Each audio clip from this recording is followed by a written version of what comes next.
It's good to be back and to share with you today again in this devotion, and we trust that as we share with you that your hearts would be encouraged. Remember, it is Let's Talk. We are going to be talking about being sick. Our last two devotions, we spoke about getting sick and what should we do. And we close on our last devotion in regards to people contributing to their sickness. We contributing to that. And I promised that we would come back and we would start right there on what are some of the things that we usually do that we shouldn't do that would contribute to illness. Of course, by now you would understand that we all get sick from time to time, so long as we dwell in these bodies of flesh, we all get sick. So if you get sick, don't let anyone fool you and telling you that, oh, you're sick because you're sin, or oh, you're sick because of this or because of that. We get sick because we dwell in these fleshly bodies.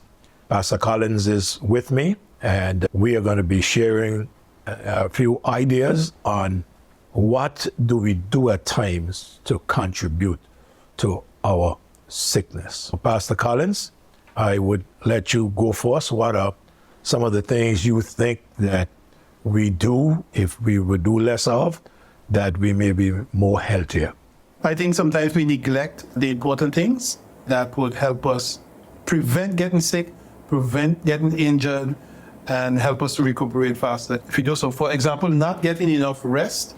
I know for years, if I consistently go long periods without sufficient rest, I will get sick. Sick and run down and not be able to produce and so forth. For example, not taking care of the body could lead to illness and injuries as well. Like in the last session, I mentioned that I had a back issue.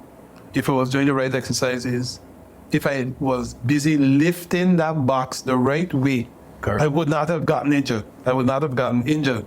So there are certain things that we do that cause sickness. Of course, there are certain foods that are better than others, and there are certain foods that are worse than others.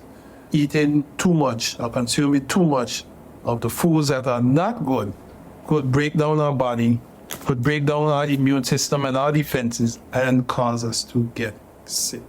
These are just some of the things that could cause sickness. Now, when you say eating too much, isn't it true, Pastor Collins, we as Black people, I must say Caribbean people, our meals are too big.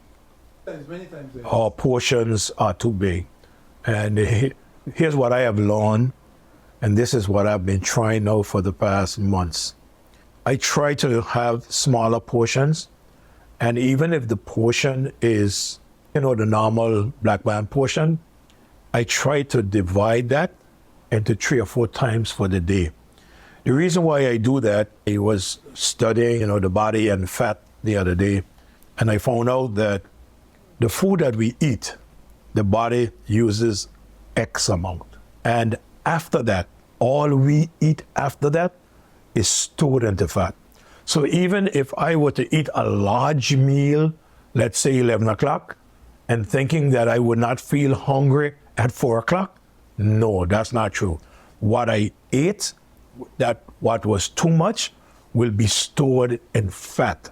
So the body can't use that again. So I have learned to eat a small portion, as much as the body would use, and then later on eat some more from that. So by the end of the day, I would eat my plate of food, but I stopped eating it all at the same time.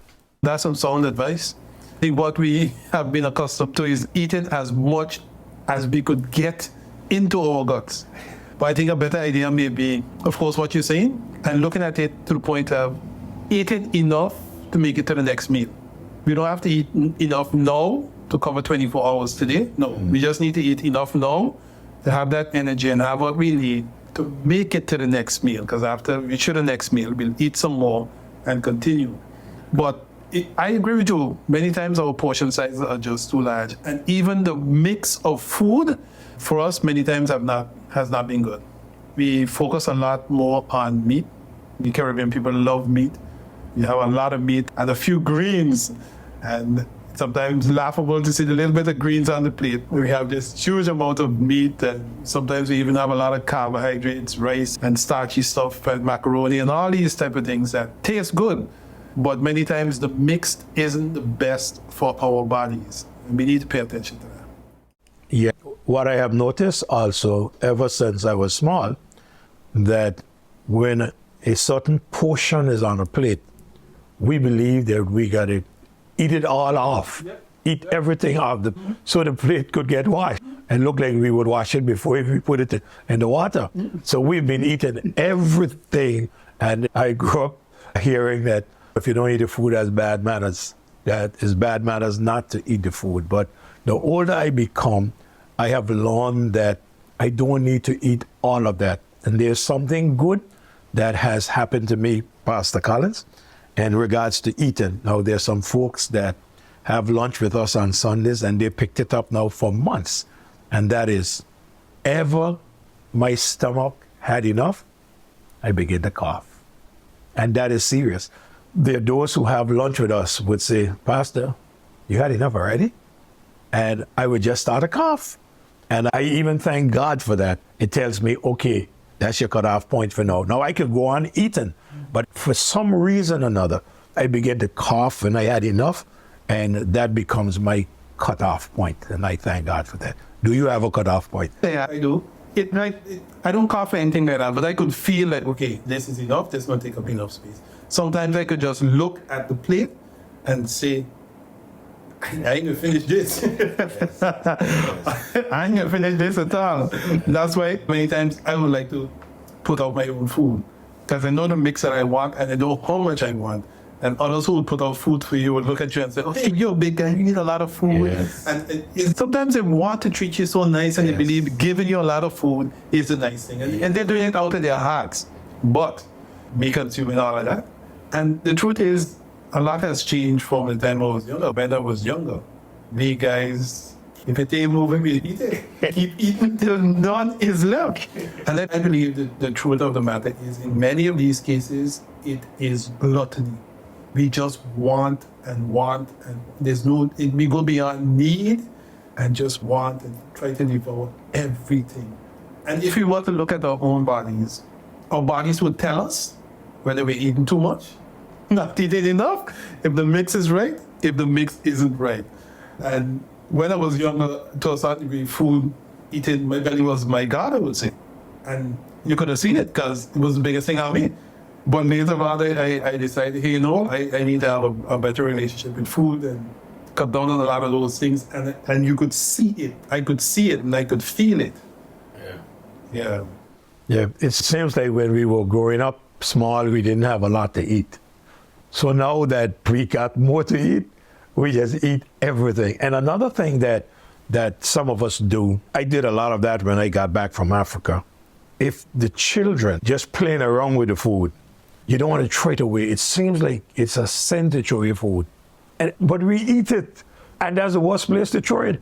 It's better we throw it in the garbage, but we eat it because, it's a sin to waste food, we say. But we go ahead and eat it. When I came from Africa, seeing how it was in Africa, I would come back and my kids would eat and leave the better part. I would tell my wife, put my food up. Give me that food there. And I would use that. But we got to be careful thinking that it's a sin to throw it away. Yeah, it's a sin to throw it away. But it is better to throw it in the garbage or put it in the fridge or do what I did. Don't touch it. Just put it away and use this than to throw it in your belly, because you can throw it away anyhow. Plus, not only that, when you put it in your belly, the garbage, you can get fat and overweight and stuff like that. But when you put it in the belly, you find that you will be overweight and stuff like that.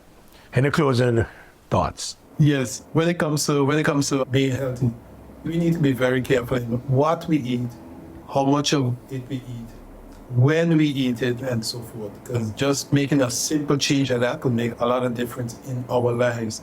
And if we were honest with ourselves, some of the things we do is just gluttony and just a desire to have. And if we get that right mix, it can make a change. One example, some months ago we had fasting, and me and my wife decided to go on a juice and fruit fast.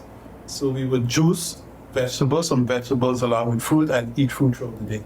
And we noticed during that week of fasting, none of us snored. So imagine So you didn't hear yourself snoring? I didn't hear myself snoring, and I didn't hear anybody else snoring. None of us. And I was like, this is weird. Just that change could make a difference. And imagine changing in other areas could make a huge difference in our lives as well if we get this food thing figured out properly. And it can add to our health.